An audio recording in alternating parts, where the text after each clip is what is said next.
හරි අපි කොස්වගු භාවිතය සම්බන්ධව කතා කරමු අද. කොස්වගු භාවිතය සම්බන්ධයෙන් කතා කරද්දී අපේ සිලබස් එකේ කොස් වලට දාලා වගයන් හොයන විදි දෙකක් තියෙනවා. පළවෙනි විදිය තමයි අපිට මේ සයින් වගු අපි කලින් පාඩමේ ඉගෙන ගත්ත සයින් වගු ප්‍රකෘති සයින මේක යූස් කරලා අපිට පුළුවන් කොස් වලට දාලා ගයන් හොයන්න. ඊට අමතරව අපිට සාමාන්‍ය විදියට මේ සයින් වගුව කියන එකේ මේ යටින් තියෙන මේ ප්‍රකෘති කෝසයින් එහෙම නැත්නම් කොස් වගුව මේ කොස් වගුව කියන එක යූස් කරලා උනත් ඔයාලට පුළුවන් කොස් වලට දාලා ගයන් සොයන්න. අපි දෙවිදියම ඉගෙන ගමු පට ගහලා. ඊට කලින් පොඩි දේවල් ටිකක් දැනගෙන ඉන්න ඕනේ ආ පාඩම ඉස්සරහට යන්න කලින් අපි වීඩියෝ එකට දැන් ඉගෙනගෙන ඉමු. හරි. පළවෙනි දේ තමයි අපි පළවෙනි පාඩම ඉගෙන ගත්තා වගේ මම මෙතන ඍජුකෝණී ත්‍රිකෝණයක්, සුළුකෝණී ත්‍රිකෝණයක්, මහාකෝණී ත්‍රිකෝණයක් පෙන්වලා තියෙනවා. මේකදී ඔයගොල්ලෝ මුලින්ම දැනගන්න ඕනේ ඕනෑම ත්‍රිකෝණයක ඍජුකෝණී වේවා, සුළුකෝණී වේවා, මහාකෝණී වේවා ඕනෑම ත්‍රිකෝණයක අභ්‍යන්තර පාදවල අභ්‍යන්තර කෝණවල එකතුව. ඇතුලේ තියෙන කෝණවල එකතුව. ත්‍රිකෝණය ඇතුලේ තියෙන කෝණ තුනේ එකතුව අංශක 180යි කියන එක ඔයගොල්ලෝ දැනගන්න ඕනේ. ඕනෑම ත්‍රිකෝණයක ඒක මොන ත්‍රිකෝණයක් වුණත් ඇතුලේ තියෙන කෝණ තුන එකට එකතු කරාම අංශක 180යි. ඒක පළවෙනිටම තේරුම් ගන්න. දැන් අපි ත්‍රිකෝණමිතිය පාඩමට ආවට පස්සේ අපි දන්නවා ත්‍රිකෝණමිතියද අපි කතා කරන්නේ ඍජුකෝණී ත්‍රිකෝණය ගැන. මම මෙතන ඍජුකෝණී ත්‍රිකෝණයක් ඔන්න නැන්දා. ඍජුකෝණී ත්‍රිකෝණයක මේ කෝණය අනිවාර්යෙන් අංශක 90යි. හරිද? එතකොට ඍජුකෝණී ත්‍රිකෝණයක දැනටමත් අංශක 90ක කෝණයක් තියෙනවා. තව කෝණ දෙකක් ඉතිරි. එතකොට අපි කැමති වුණත් අකමැති වුණත් මේ ඉතුරු වෙලා තියෙන කෝණ දෙකම එකතුව අංශක 90ට සමාන වෙන්න ඕනේ කියන එක ඔයගොල්ලන්ට තේරෙනවා ඇති. මොකද හේතුව ත්‍රිකෝණයක අභ්‍යන්තර කෝණ තුනේම එකතු අංශක 180 වෙන්න ඕනේ. දැනටමත් එක කෝණයක් අංශක 90යි. එහෙනම් ඉතුරු කෝණ දෙකේම එකතුව අංශක 90ක් වෙන්න ඕනේ. එතකොට තමයි හිමාදාල මුළු ත්‍රිකෝණේ අභ්‍යන්තර කෝණවල එකතුව අංශක 180 වෙන්නේ. පට්ට සරලව සුපිරියටම එතන තේරෙන්න ඇති. හරි.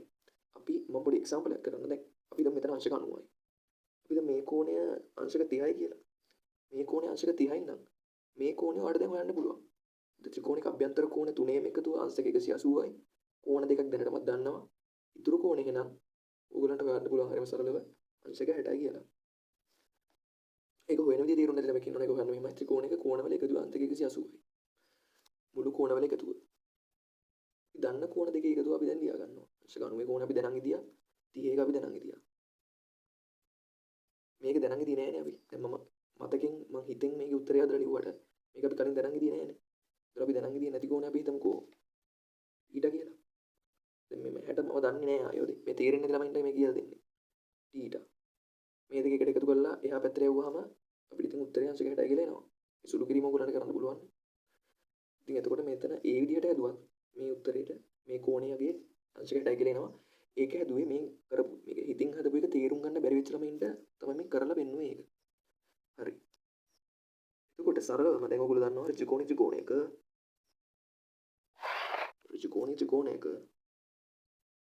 මේ වගේ පාට ලස්සන ත්‍රිකෝණී ත්‍රිකෝණයක ත්‍රිකෝණය නොවන ඉතුරු කෝණ දෙකෙහි එකතුව අංශක 90ට සමාන වෙනවා කියලා ඔයගොල්ලෝ මීට කලින් ඉගෙනගෙන තියෙනවා ඔයගොල්ලන්ගේ කලින් වසරවල වලදී. එහෙම අංශක 90ට සමාන වෙන කෝණ යුගලයකට අනුපූරක කෝණ යුගල කියලාත්. ඒකට මේ කෝණ වලට අපි අනුපූරක කෝණ කියලා කියනවා. ඒක ඔයගොල්ලන්ට තේරුම් නැති වුණාට දන්න කෙනාට අවුලක් නෑ ඒක දැනගන්න ඕනේ. මේ කෝණේ නොවන අනිත් කෝණ දෙක එකතු අංශක 90යි. හරි. දැන් මේ කෝණය අපි හිතමු නිකමට මේ කෝණය අංශක 45යි කියලා. මේ කෝණය අංශක 45යි නම් මේ කෝණය ඔටෝම අංශක 45 වෙනවා. මොකද හේතුව එතකොට තමයි මේ කෝණ දෙක එකතු අංශක 90ට සමාන වෙන්නේ. තේරුණාද? අපි තව එක්සැම්පල් එකක් බලමු. මේක හොඳටම තේරෙන්න ඕනේ. එහෙම නැත්නම් කොස් වගුව ක්‍රම දෙක තේරුම් ගන්න බෑ. අපිට මේකේ මේ කෝණ අංශක 50යි කියලා අපි හිතමු. මේ කෝණ අංශක 50යි නම් මේ කෝණ ඔයගොල්ලෝ දැනටමත් දන්නවා කීයද වෙන්න ඕනේ කියලා. අංශක 40. මොකද හේතුව මේ කෝණ දෙකේ එකතුව අංශක 90ට සමාන වෙන්න ඕනේ. මේක වෙන්නේ මේ කියන කෝණය මේ ත්‍රිකෝණය ඍජුකෝණී ත්‍රිකෝණයක් නම් විතරයි හොදේ. හරි. මේක ඍජුකෝණී ත්‍රිකෝණයක් නම් විතරයි මේ ඍජුකෝණය නොවන ඉතුරු කෝණ දෙකෙහි එකතුව අංශක 90ට සමාන වෙන්නේ. හරි. අපි හිතමු තව ත්‍රිකෝණයක් තියෙනවා. මෙන්න මෙහෙම. ත්‍රිකෝණය හොඳේ. අපි හිතමු මේ කෝණය θීටා කියලා. මේ කෝණය θීටා. මේ කෝණය θීටා නම් මේ කෝණය මොකක්ද කියලා දැන් ඔයගලන්ට කියන්න පුළුවන්. මේ කෝණ දෙකේම එකතුව කීයද වෙන්න ඕනේ කියලා අපි දැන් ඉගෙන ගත්තනේ. අංශක 90 වෙන්න ඕනේ. මේක අපි දන්නවා. එහෙනම් මේ කෝණය අපිට ලියන්න පුළුවන්. අපි දන්න දේවල් ඇසුරේ මේ කෝණය අගේ අපිට ලියන්න පුළුවන් 90 ඍණ තීටා කියලා. මම හිතනවා මේක ඕන කෙනෙක්ට තේරෙන්නේ නැති කියලා මේක වෙන විදිහකින් පෙන්වන්න පුළුවන් ගාන හදලා. එතකොට ඉතින් තව මේක සංකීර්ණ එහෙම අවශ්‍ය නැහැ. වැඩක් නැහැ. 90යි නම් හරිද? මේ කෝණ දෙක එකතු 90යිනේ. අපි දැනට මේ ටීට දන්නවා කියලා හිතමුකෝ. අපි ටීට දන්නවනේ අපි. ටීට ගැග අපිට දීලා තියෙනවා. එහෙනම් අපි අගේ දන්නේ නැති කෝණය අපිට ලියන්න පුළුවන් ටීට ඇසුරෙන් 90 ඍණ තීටා කියලා. හරි. පට්ට සුපිරියට පට්ට සරලව තේරුණා. හරි.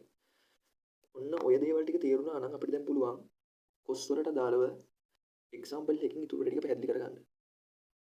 හරි. දැන් පොඩි එක්සැම්පල් එකක් ඔයගොල්ලන්ට පෙන්නන්න මම තව ඍජු කෝණී ත්‍රිකෝණයක් මෙතන අදින්නම්. හරි. ඍජු කෝණී ත්‍රිකෝණයක්. මේ කෝණය අපි θීටා කියලා හිතමු. ඍජු කෝණී ත්‍රිකෝණ අපි නම් කරගමු ABC ඍජු කෝණී ත්‍රිකෝණය කියලා. මම දැන් ඕගොල්ලන්ට කියනවා. ඕගොල්ලෝ කලින් ඉගෙන ගත්තා වගේ මේ θීටා ඇසුරෙන් මේකේ sin අනුපාත cos අනුපාත tan අනුපාත මට හොයලා දෙන්න කියලා. හරි. අපි කලින් පාඩේ මතක් වෙන්නත් ඒකේ ටික හොයමු. ඔක්කොම ඕනේ අපි sin අනුපාත විතරක් හොයමුකෝ වෙලා නැහැ. හරි. මේකේ මේ θීටා ඇසුරෙන් මට මේකේ sin අනුපාත මොකක්ද කියලා කියන්න. හරි. sin අපි කෝණය ලියනවා ඉස්සරහින්. අපි සලකනු ලබන කෝණය තමයි ලියන්නේ. මේ කෝණය ඇසුරෙන් නෙමෙයි අපි ලියන්නේ මේ කෝණය ඇසුරෙන්නේ. එහෙනම් අපි sin ඉස්සරහින් ලියන්න ඕනේ මේ සලකනු ලබන කෝණය. ඒසොන්න මම θීටා කියලා ලිව්වා. මෙම කෝණේ දැන් sin කියන්නේ මොකක්ද? සක සම්මුඛය බෙදීම කරණය. හරි. කොහොමයි සම්මුඛය? මෙයාගේ සම්මුඛය මෙයා. අන්න AC. බෙදීම. කෝ කරණය? කරණය කියන්නේ ඍජු කෝණී ත්‍රිකෝණයේ කෙලින් බලාගෙන ඉන්න පාදේ BC. පට්ට සරලයි. කොහොම අපි ලියමු cos θටත්. cos කියන්නේ බක. ඒක ලියන්න ඕනේ නේද? මෙහි බද්ධ පාදය වෙන්නේ මොකක්ද? θගේ බද්ධ පාදය වෙන්නේ AB පාදය. AB පාදය. කරණය ඉතින් ඍජු කෝණී ත්‍රිකෝණය බලන් ඉන්න එකම තමයි BC කරණය. හරි. හරි. ඔන්න මේ දේ අපි අලුතෙන් ඉගෙන ගත්ත විදිහ දැන් අපි කලින් පාඩමේ ඉගෙන ගත්තා වෙන තමයි මේක අපි කරේ. අපි මේ ත්‍රිකෝණයට අගයක් දෙන දැන් දැනගත්තනේ. නේ? මේ ත්‍රිකෝණය දැන් අපි නම් කරන්න දන්නවා θ ඇසුරින්. මේ අපි කලින් කරේ එන්නේ දේනේ.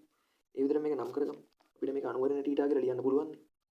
90 ඍණ θ කියලා අපිට මේ කෝණය නම් කරගන්න පුළුවන් θ ඇසුරින්. දැන් මම කියනවාට මේ කෝණේ sin and cos ලියන්න කියලා. මේ කෝණේ sin අනුපාත ලියන්න බලන්න. මේ කෝණේ sin අනුපාත ලියන්න මේ කෝණේ ඇසුරින්.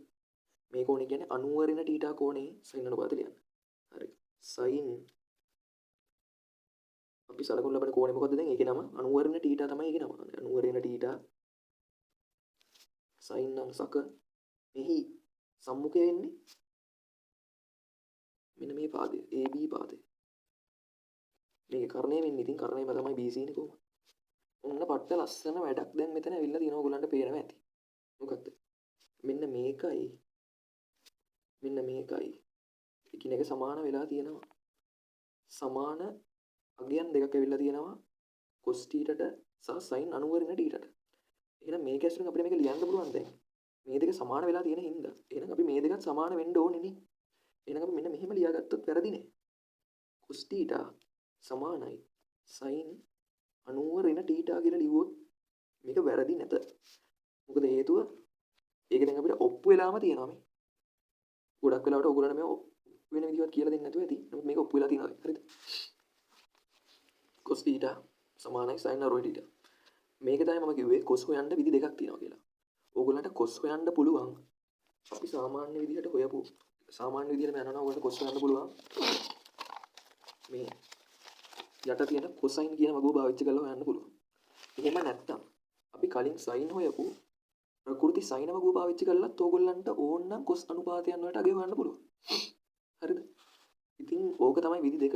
අපි දැන් එක්සැම්පල් එකක් මේ විදි දෙකටම හදලා බලමු. එතකොට ඔයගොල්ලන්ට මේක බඩේ බත් වෙලා යනවා. හරි. එහෙනම් මෙන්න මේක මතක තියාගන්න. හරි ඒක අපි බුදියාගෙන cos θ කියන එක sin 90 ඍණ θට සමානයි. මේවා බොහොම සරල කාරණා. මේවා ඇවිල්ලා නිකන් හරිම අනිවාර්යෙන් මතක තියෙන්න ඕන දේවල්. මේවා මේ ත්‍රිකෝණමිතියේදී මේවා ත්‍රිකෝණමිතියේ අනිවාර්යම දේවල් ඉතින් මේවා බැරි නම් ත්‍රිකෝණමිතියේදී මම දන්නේ කරන්න බෑ. හරි. හරි එක්සැම්පල් එකක් අපි කරමු.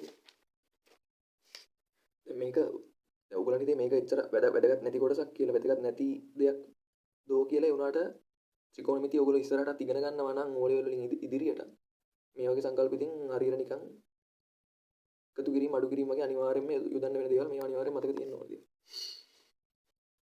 හරි අපි එක්සැම්පල් එකක් විදිහට පළවෙනියටම කරමු ලේසි එකක්. අපිට දීලා තියෙනවා cos 58. අපිට කියනවා මේ cos 58 අගය හොයලා දීපන් කියලා. හරි cos 58 අගය අපි හොයමු දැන්. cos 58 අගය හොයන්න මම කිව්වා වගේ දැන් විදි දෙකක් තියෙනවා. cos වගුව පාවිච්චි කරලත් පුළුවන්. sin වගුව පාවිච්චි කරලත් පුළුවන්. හරිද? මොකද මුලින්ම ගන්න නම් sin වගුව පාවිච්චි කරලා ගන්න වෙයි. මොකද මම අපි කලින් වීඩියෝ එකේදීත් sin වගුව ගැන ඉගෙන ගත්තා. අපි මුලින්ම sin වගුවෙන් කරමු වැඩි. හරි. අපිට මෙන්න cos අගයක් දීලා තියෙනවානේ. cos 58. හරිද? sin මේ අපි මේ මුලින්ම මේ සම්බන්ධ ලියා ගන්න. ඒක ලේසි වාට. sin 90. දැන් මෙතන θ කියලා ලියන්න ඕනේ නැහැ. මේ අපිට දීලා තියෙන එක තමයි මෙතන ලියන්නේ. 58. හරි. ඊට ටිකක් ලියන්න අවශ්‍ය නැහැ. මේ cos 58 90 රින 58. හරිද? මොකද මෙතන ටීට තියෙන හින්දා තමයි මෙතන ටීට තියෙන්නේ. මෙතන තියෙන කෝණ ඔයගොල්ලෝ මෙතන ලියන්නේ. ඒ සරල විදිහට මේවා මතක තියාගන්න. ඌවට ඔලුවට අරන් තියාගන්නත් බෑ මේවා. හරි දැන් අපි මේ sin ගේ අගේ හොයාගමු. 90න් 58ක් අඩු වුණාම පිළිතුරු විදිහට එන්නේ 32 නේ. 32. හරි. දැන් අපි මේ cos 58 කියන එක මාර ලස්සන වේදයක් අපි කරගත්තා. cos 58 සමානයිලු sin 32 අගයට. හරිද? දැන් එතකොට අපි cos 58 නෙමෙයි හොයන්න යන්නේ. අපි හොයන්න යන්නේ sin 32. මොකද අපි cos වගුව පාවිච්චි කරන්න තාම දන්නේ නැහැ. අපි sin වගුව පාවිච්චි කරන්න දන්නවා.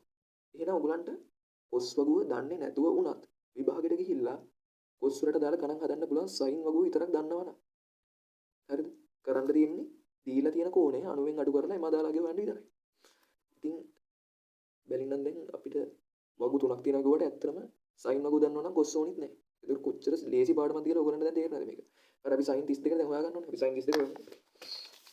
හරි. ගාම ප්‍රකෘති sin වගුව ඉන්නවා. මෙන්න ඉන්නවා. බලාගෙන ඉන්න ඔන්න ඉන්නවා sin 32. මෙන්න දැන් 32 ඉන්නවා. කලාවයක් දීලා තිබුණේ නැහැ නේ අපිට. ඔව් කලාව නැහැ. 32 විතරයි එනවා. 32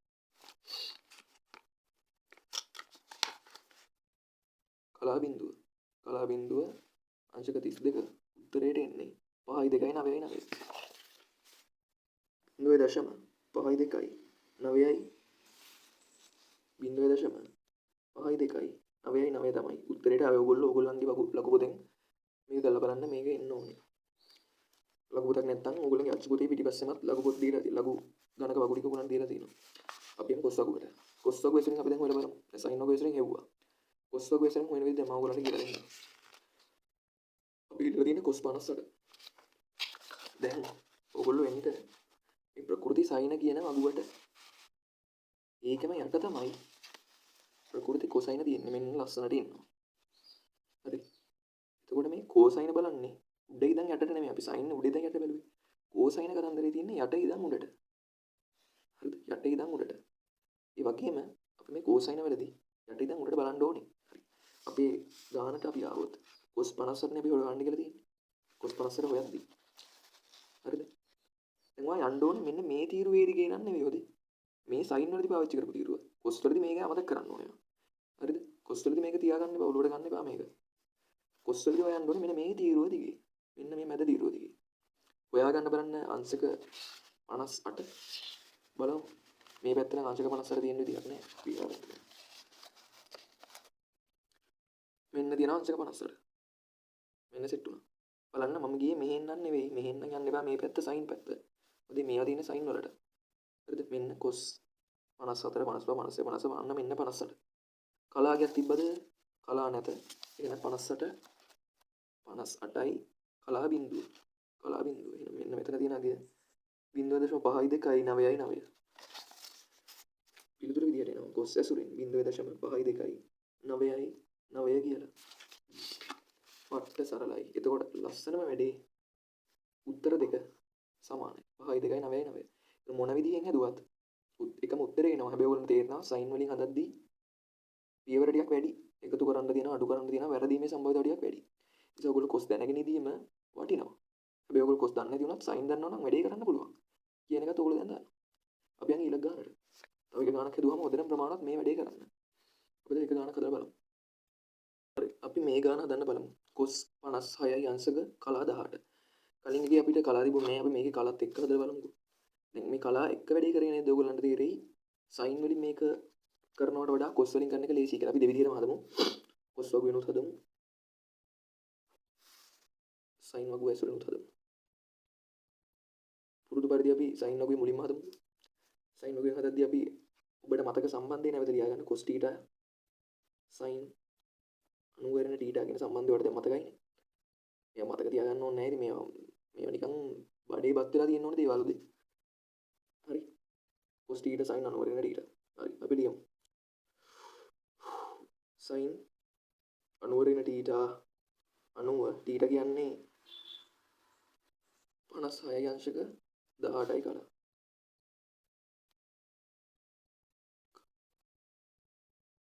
හරි. මෙන්න මේක තමයි මම කිව්වේ මේවා අමාරු වෙනවා. දැන් බලන්න මේ කලා එක්ක ඔයා මේවා අඩු කරන්න යද්දී මේවා පැටලිලි සාගත බව වැඩි. වරදින්න තියෙන සම්භාවිතාවත් වැඩි. මේවා ටිකක් අඩු කරද්දී ඔයගොල්ලෝ දන්නවා මම සයින් වීඩියෝ එකේදී මම පොඩ්ඩක් පැහැදිලි කරා. ඒ පැහැදිලි කරපු හේතුව තමයි මේ මෙන්න මෙතනදී මේ කලා සහ අංශක අතර සම්බන්ධය මම කලින් වීඩියෝ එකේ ගොඩක් පැහැදිලි කරා. හේතුව මෙන්න මෙතෙන්ට ඒක ඕනේ වෙනවා. අපි දැන් ඒක කරමු. දැන් මොකද කරන්න තියෙන අපිට? අංශක 90න් අඩු කරන්න ඕනේ. අංශක 56යි කලා 18ක්. මේක බලන්න මේම බැලුව බැලමට මේක කරන්න බෑ. මේකට අපි කරන්න ඕන විදිහක් තියෙනවා. අපි දන්නවා අංශක එකකට කලා 60ක් තියෙනවා කියලා. ඒක මම කලින් වීඩියෝ එකේ ගෙන්නුවා. ඒක වීඩියෝ බලන්න ඉන්න බැරුව නැත්තම්. හරිද? මෙන්න මේ සම්බන්ධය එක්ක මේක යන්න ඕනේ. හරි. අපි මේ පැත්තේ අංශක එකක් මේ පැත්තට අරන් එන්න ඕනේ මේකෙදි. මේ සුළු කිරීම කරන්න ලේසි එතකොට. හරිද? අපි යටින් කරමු ඒක. දැන් අංශක 90 කියන එක මම ලියා ගන්නවා අංශක 89යි කලා 60යි කියලා. හරිද? මම මේ කලා 60 කියන්නේ අංශක එකක් හොදේ. මම මෙහෙම ලියා ගන්නවා. ඊට පස්සේ අර යට තියෙන අංගෙ මම මේ විදිහටම ලියා ගන්නවා. දැන් ඔයාලට පුළුවන් සුළු කිරීම කරන්න. 10ට මෙන්න 2යි 5යි 4යි 89 එකෙන් 3යි මෙතන 2යි 3යි 33යි 42. අංශක 33යි කලා 42 කියලා එනවා. ඔන්න ඔබට උත්තරය අවසයින් අංශක 33 කලා 42. පට්ට ලස්සනට ආවා. මේක තේරෙන්නේ නැති කියලා මම හිතනවා. මෙතන කරේ බොහොම සරල දෙයක්. අංශක 90 කියන එක 89 අංශක කලා 60 කියලා ලියාගත්තේ මම. අංශක 90 අංශක 90 අංශක 89 කලා 60 කියලාම ලියාගත්තේ. ඒක කරන්න පුළුවන්. හරිද? මොකද හේතුව අංශක 90 මෙහෙම ලියන්න පුළුවන්. හරිද? මේ කලා 60ක් කියන්නේ අංශකයක්. මට ඕන නම් ආයේ මේ කලා 60 අංශක එකක් විදිහට අරගෙන මේ පැත්තට ගෙනල්ලා මට මේකයි අංශක 90 කියලා ලියන්නත් පුළුවන්. මම කරේ දැන් මේ සුළු කිරීම ලේසි කරගන්න ඕනේ හින්දා මේ 90න් එකාංශක එකක් කලා විදිහට මෙහෙට ගෙනිච්චා. හරි. ඔන්න අපේ උත්තරය sin 33යි 42 කියලා. දැන් අපි ඒක හොයමු sin වගුවේ. දැන් ඊට වඩා සරල දෙයක් පාඩමක් මේ සිලබස් එකේ නෑ. අපි 30 කියලා 33යි 42. මෙන්න 33 සෙට් වුණා. අපි දැන් හොයන්නේ මේ sin වගුවේ. ඉතින් sin වගුවේ අපි දන්නවා උඩේ දැන් sin වගුව යන්නේ උඩේ දැන් යටට. ඔන්න අපි ආව පඩ ගාලා 33ට කලාවලට එන්න. කලාවල ඉන්නවා 40. කලාවලට ආවම 33යි 42. කලා 42ක් අපි පුරවන්න ඕනේ දැන්. ඔන්න 33 හරි. දැන් අපි යන් 4 වෙනි එකට. බිංදුව 1 2 3 4 මෙන්න මෙතනට ආවා අපි. 42 තව දෙකක් තියෙන්න ඕනේ. මධ්‍යස්ථ අන්තරෙන් මේ දෙක හොයාගමු. 5. මෙන්න. දැන් මේ 5 මේ යගේට එකතු කරන්න. එතකොට එනවා 5යි 5යි 4යි 9. 5යි 5යි 4යි 9 බිංදුවේ දශම. හරි. මේක මෙතන මම ලියුවේ බිංදුවේ දශම 5යි 5යි 4යි 9 කට උත්තරේ එනවා. දැන් ඔයාත් මේක කරගෙන යන්න. ඔයාගේ මේ ලඝු පොත අරගෙන මේක කරන්න ඕනේ. මම මේක මෙහෙම පෙන්නද්දි ඔයාට මේක බලාගෙන ඉඳලා විතරක් තේරුම් ගන්න බෑ. ඔයාත් මේකේ බලන්න ඕනේ. සයින් බලන්න ඕනේ. සයින් බලද්දි තමයි ඔයාට මේ පුළුවන් වෙන්නේ. මේක බලන් ඉන්නේ නැද්දි මම මේක හොයාගෙන යන විදිහට ඔයාට බැරි වෙන්න පුළුවන්. සමහරවිට ඔයාට මේ උඩ තියෙන අංකේ බලලා 40 හොයාගෙන 40 දිගේ පල්ලට ඇවිල්ලා ඒකයි 33 එකට ගලපගෙන ආයේ දෙක හොයාගෙන මේ මධ්‍යන්තරයෙන් දෙක හොයාගෙන ඒක පල්ලට ඇවිල්ලා ඒක අරගෙන මේ දෙක වෙනම එකතු කරලා එහෙම ගන්න වෙයි. ඔයාට ඔයාගේ විදිහ හදා ගන්න ඕනේ. හරිද? ඒ නිසා ඔයාත් මේක එක කරගෙන යනවා නම් වඩාත් හොඳයි. එතකොට අපිට උත්තරය ආවා. මෙන්න මේක. හරි. දැන් කොස් වගුවෙනුත් මේක හදාගෙන යනවා. කොස් වගුවේදී මේ වගේ සුළු කිරීම මොකුත් නැහැ. කෙලින්ම දීලා තියෙන එක අමුවෙන්ම කොස් වලින් හොයන්න තියෙනවා. දැන් අපි කොස් වගුවේ සුරෙන් මේක හොයලා බලමු. එතකොට වැඩි ඉවරයි. කොස් වගුවෙන් බලමු. පළවෙනිටම අපි හොයන්න ඕනේ අංශ 56 හොයාගන්න ඕනේ කොස් එකේ. දැන් අපි දන්නවා කොස් බලන්නේ යට ඉඳලා උඩට. මේ පැත්තේ කොහොමවත් 50 ගණන් නැහැ මේ පැත්තට එන්න. මෙන්න තියෙනවා 56. හරි 56 තියෙනවා. 56 හොයාගත්තා. මේ ඉන්නේ 56. ඊපස්සේ අපි කලා ගයන් කීයද තිබ්බ කියලා බලමු පොඩ්ඩක්. 56යි කලා 18 තිබ්බේ. හරි. දැන් අපි කලා 18ත් සෙටල් කරගන්න ඕනේ. කලා 18 අපි හොයාගමු දැන්. මෙන්න 56 ඉන්නවා. 10ක් ඉන්නවා මෙතන. ඒක අරගෙන උඩට අන්න එහෙනම් මෙතන තමයි අපිට දාරින්න ඉන්නේ. හරිද? 56 18 ඕනේ 10ක් මෙතනින් අරන් ඉතුරු ටික මධ්‍යයන් අන්තරෙන් ගන්න වෙන්නේ. හරි. ඔන්න 10 ඉන්නවා මෙතන. ඒක එක්කෙන් උඩට 5යි 6යි 6යි 8. උගන්න බේන ඇති. 5යි 6යි 6යි 8. මේක තමයි අපිට අවුත්තේ. හරි. ඒකට දැන් එහෙම සැලසෙන්න බෑ 10 විතරක් නෙවෙයි 18 තිබ්බේ. එහෙනම් මධ්‍යයන් අන්තරයට යන්න ඕනේ. මධ්‍යයන් අන්තරයකට දාලා කැල්ල හොයාගන්න. මධ්‍යයන් අන්තරයට දිගේ ඔන්න එන්න උඩට. ඔන්න නැවතුණා 19. මෙතනදි කරන වැඩේ වෙනස්. අපි සයින් වලදී කරේ මධ්‍යයන් අන්තරය එකතු කරපු එක. කොස් වලදී අපි කරන්නේ මධ්‍යයන් අන්තරයට එන අගය අඩු කරන එක. හොඳට මතක තියාගන්න කොස් වගුව පාවිච්චියේදී මධ්‍යයන් අන්තරය අනිවාර්යෙන් අඩු කරන්න ඕනේ. දැන් අපිට 56 10 කියලා ආවා 5යි 5යි 6යි 8. 5යි 5යි 6යි 8. අපි ඒක ලියගමු. 0.5යි 5යි 6යි 8. අපි ඒකෙන් මේ මධ්‍යයන් අන්තරයට අපි එන අගය අඩු කරන්න ඕනේ. මධ්‍යයන් අන්තරයට අපිට 8 දිගේ උඩට ආවම 19. 19 අඩු කරන්න. 19 අඩු කරන්න. අඩු කරාට පස්සේ මෙතන එනවා. මේක අඩු කරද්දී මෙතනින් මෙහෙට ගන්න 18යි නෑ 9යි 5න් 4යි මෙතනදී 5යි 5යි. හරිද? එතකොට අපිට පිළිතුරු විදිහට මෙන්න ආවා 0.5යි 5යි 4යි 9. බලන්න සයින් වලින් ආපු උත්තරෙයි කොස් වලින් ආපු උත්තරෙයි දෙකම සමාන වෙලා. දැන් අපි බලමු පොඩ්ඩක් මේ ක්‍රම දෙකේ වෙනස් වාසි සහ අවාසි. සයින් වගුවෙන් වැඩ කරද්දී අපිට ඇත්තටම මේ කොස් හොයද්දී සයින් වගුව පාවිච්චි කරන්න එක එච්චර හොඳ නැහැ. මොකද හේතුව මෙතන සුළු කිරීමක් තියෙනවා. මේ සුළු කිරීම පැටලුනොත් ගානම වරදිනවා. හරිද? ඒක තමයි සයින් වගුවේ තියෙන අවාසිය. මේකේ තියෙන වාසිය තමයි ඉතින් ඔයාලට කොස් බැරි වුණත් මේකෙන් කරන්න පුළුවන්. සුළු කිරීම වරද්ද ගන්න නැතුව කරොත් ඔයා ගොඩ. කොස් වගුවට ආවට පස්සේ කොස් වගුවේ පියවරවල ඇත්තටම අඩුයි.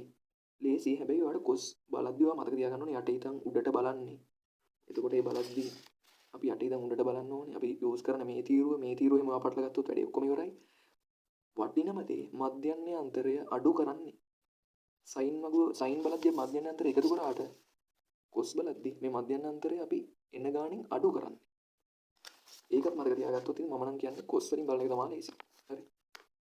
එතකොට ඒ ටික ඉවරයි. අපි දැන් අන්තිම වැඩේ කරලා මේ පාඩම ඉවර කරමු. හරි. අපි දැන් කෝණය දුන්නාම අගේ හොයන්න ඉගෙන ගත්තානේ. කෝසයිනේ හොයන්න ඉගෙන ගත්තා. දැන් අපි කෝසයිනේ දුන්නාම කෝණය අගේ හොයන්න ඉගෙන ගමු. හරි. ඒකත් ඉතින් මේ ක්‍රම දෙකටම කර හැකියි. කොස් වගුවෙන් කරන්නත් පුළුවන්. සයින් වගුවෙන් කරන්නත් පුළුවන්. හරිද? අපි මුලින්ම ඉතින් සුපුරුදු පරිදි සයින් වගුවෙන්ම කරමු වැඩේ. හරිද? වට සරලව සයින් වගුවෙන් අපි වැඩේ පටන් ගමු. සයින් වගුවෙන් වැඩේ පටන් ගමු. ඊට කලින් ඔයගොල්ලෝ ආයෙත් අර සම්බන්ධය මතක් කරගන්න. cos θ සමානයි sin 90 ඍණ θට. මේක දැන් මම හිතන්නේ හතරවෙනි පාර විතර ලිව්වේ. හරිද? මේක මතක තියාගෙන වැඩේට බලමු. හරි. ඒකෙදි දැන් අපිට දීලා තියෙන cos θ කියලා අගයක්. මේ බලන්න. මේ අගේ දැන් අපිට දැන් අපි වෙන cos θ sin θ. එහෙනම් cos θ සමානයි අපිට මෙන්න මේ අගේ දීලා තියෙන 0.51 7.5 කියලා. එහෙනම් cos θ sin 90 ඍණ θ සමාන නිසා sin 90 ඍණ θ. අපිට එතකොට sin 90 ඍණ θ 0.51 7.5 කියලා එනවා. හරි. අපි දැන් 0.51 7.5ට අදාළ කොටස හොයාගමු. මේ පැත්තේ ඒක නැහැ. දැන් අපි මේ හොයන සයින් වලින් හොඳයි. සයින් වලින් අපි කලින් කෝණයක් හොයන විදිහ ඉගෙන ගත්තා. කලින් පාඩමේදී. මේ වීඩියෝ එක බැලුවේ නැත්නම් බලන්න. 51යි 7.5 මෙන්න තියෙනවා අංකය. 51යි 7.5 කියන්නේ 31යි කලා 10. 51යි 7.5 ලැබෙනවා අපිට එතකොට. ඊළඟට 51යි 7.5 ලස්සනට ලැබෙනවා. 31යි 10. 31යි අංශක කලා 10න් තමයි අපිට 51.7 ලැබුණේ. හරිද? දැන් ඒ ලැබුණේ අපිට මේ ඇතුලේ තියෙන කෝණයේ අගය.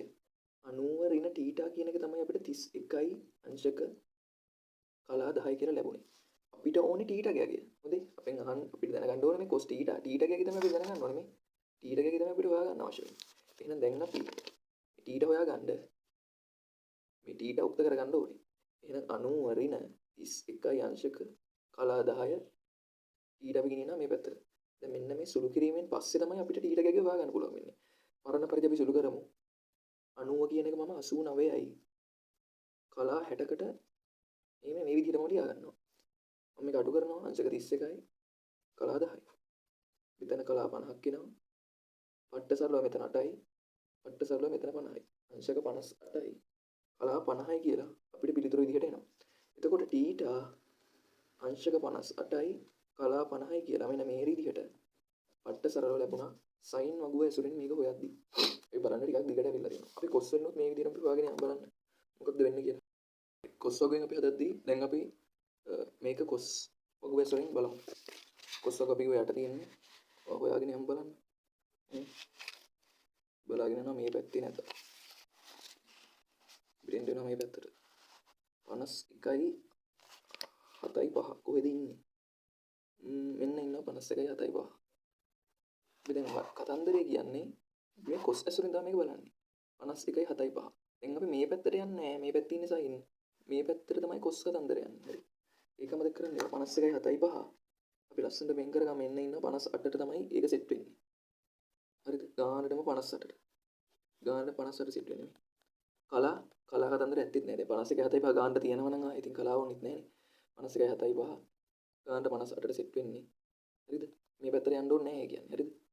මොකද අපිට අවශ්‍ය කරන ගාන මේ විදිහටම තියෙනවා. 51යි 7යි 5 තියෙනවා. දැන් එහෙනම් ඒකේ අගය ලියගමු. 58යි 51යි 7යි 5 ඉන්නේ කලා 50යි. එතකොට අපි ලියන්න ඕනේ 58යි කලා 50. 58යි කලා 50. ඊට සමානයි 58යි කලා 50යි.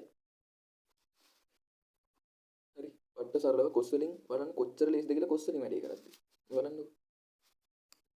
ඒ වගේම බලන්න උත්තර දෙකත් සමානයි 58යි 50. 58යි 50. හරි. අපි තව එක උදාහරණයක් කරමු මධ්‍යන්තරයේ තියෙන ගානකුත්. හරිද? මධ්‍යන්තරයේ තියෙන ගානකුත් හදලා මේ වැඩි ඉවරයක් කරමු. ඒකට මම ඔයගොල්ලන්ගේ අච්චුපති තියෙන ගානම ගන්නම්. cos θ සමානයි 0.43යි 7යි 4. මෙන්න මේකේ θ හොයන්න කියලා අපිට කියනවා. අපි මේක කලා වලින් හොයමු. මොකද මේ sin වලින් හොයලා නිකන් කානාස්ති කරන්න ඕනේ නැහැ. කෙලින්ම cos වගුව ඇසුරෙන්ම හොයමු. cos වගුව ඇසුරෙන් හොයමු. හරි. අපි දැන් හොයාගන්න ඕනේ. කොහෙද මේක ඉන්නේ කියලා. 43යි 74. 43යි 74. කෝ 43යි 62 නම් ඉන්න 43යි 43යි මෙතන 43යි 74 නෑ 84 තියෙනවා 43යි 58 තියෙනවා. ඒතර මේ දෙක අතර තමයි 43යි 74 තියෙන්නේ. අපි ගන්න ඕනේ එම අදාළ අගයට අඩු ආසන්න මගේ 43යි 74ට අඩු ආසන්න මගේ විදිහට මේ වගු ඇතුලේ තියෙන්නේ මෙන්න මේක 43යි 58 කියන එක. එන්න එහෙනම් අපි ඒක තමයි දැන් සලකන්න ඕනේ. ඒක තියෙන්නේ කොතනද බලන්න 43යි 58 64 ඉන්නවා මෙතන. යට පැත්තෙන් ගිහිල්ලා බැලුවම 43යි 58 64 මෙතන ඉන්නවා. යටට ගිහිල්ලා බැලුවම 10 මෙතන ඉන්නවා. එහෙනම් අපි ඒ ටික මුලින්ම ලියාගමු. 64යි අංශක කලා 10ක් ඉන්නවා. හරි. ඒක අපි මුලින්ම ලියාගත්තා. මේක නෙමෙයි උත්තරේ. හොඳයි. 43යි 74 කෝ. මෙන්න මෙතන. 43යි 74 නැහැ. 43යි 58 තියෙන්නේ. 43යි 74 වෙන්න මේකට තව කීයක් අඩුද කියලා දැන් අපි බලන්න ඕනේ. මේ දින 43යි 58. මේ 0.4යි 3යි 5යි 8. මේකට දැන් අපිට හොයන්න කියලා තියෙන්නේ 0.4යි 3යි 7යි 4. දැන් අපි හොයාගන්න ඕනේ මේකට ඒ ගානට යන්න කීයක් අඩුද කියලා. හරි. මේකට ඒ ගානට යන්න කීයක් අඩුද කියලා අපි හොයාගමු. ඉතින් මේක හොයාගන්න තියෙන අරගෙන මේ අර අපිට දීලා තියෙන මේ ගාන අඩු කරමු. කොහොමද?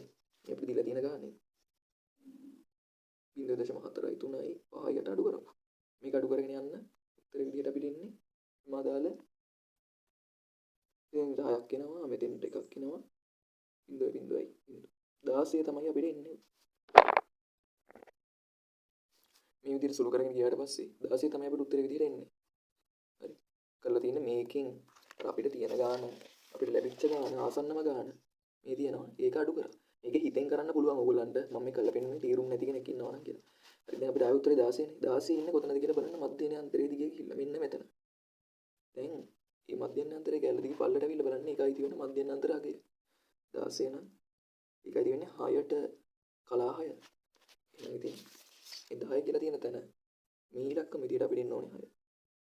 පට්ට ලස්සනට ඔන්න ඊට කෝණයගේ අපිට ආවා 64යි කලා 16 කියලා 64යි කලා 6 කියලා සමාන 16 නෙමෙයි දෙක 64යි කලා 6 හරිද මේ 16 නැවත කිව්වොත් ඉතින් මේ 16 ඉන්නේ 6 ළඟනේ සමාන 16 ඉන්නේ 6 ළඟනේ ඉතින් 64යි කලා 6 මෙතන එකක් නෑ 64යි කලා 6 තමයි උත්තරේට එන්නේ ඉතින් මේකම ඔයගොල්ලන්ට පුළුවන් සයින් වගු ඇසුරුනොත් හදලා බලන්න එහෙම හදුවත් මේ උත්තරේම තමයි එන්නේ මේක තේරුම් නැත්නම් මේ ගාන ආය හදලා බලන්න ඔයගොල්ලන්ගේ අච්චුපතේ තියෙන මේට අදාළ උදාහරණය ඒ උදාහරණය තමයි මම මේ හැදුවේ ඒකත් තව දුරටත් දිනේ කරන්න කිසිම ප්‍රශ්නයක් නැහැ මේ ටික කොස්ස කොට දාලා වැඩ ටික ඔච්චරයි තියෙන්නේ එහෙනම් අපි ඊළඟට ටෑන් වගේ හම්බ වෙමු